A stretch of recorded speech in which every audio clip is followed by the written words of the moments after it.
Friend, नमस्ते, राम राम। रीना यादव की channel पे आप सभी का बहुत बहुत स्वागत है। मैं आप सब बीच में बहुत प्यारा सुंदर माता रानी के भजन गीत लेके आई हूँ, अचरा गीत लेके आई हूँ। मेरा गीत कैसा लगा कमेंट बॉक्स में जरूर बताना।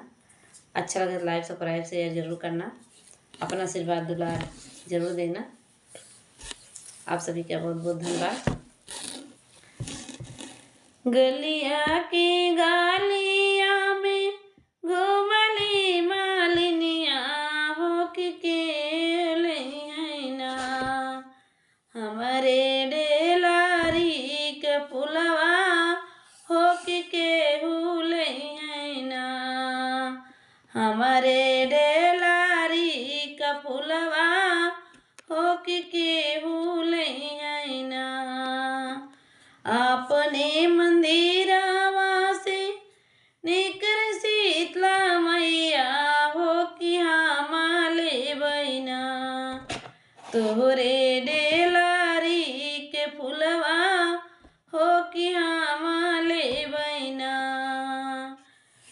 तू बासु मैया ऊंचवा पहाड़वा हो कि दिहैना, हमारे फूलवा का दमवा हो के दिहैना, हमारे फूलवा के दमवा हो के दिहैना।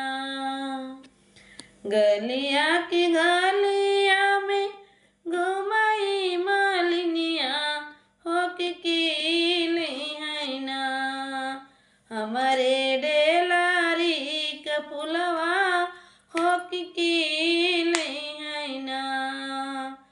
अपने मंदिर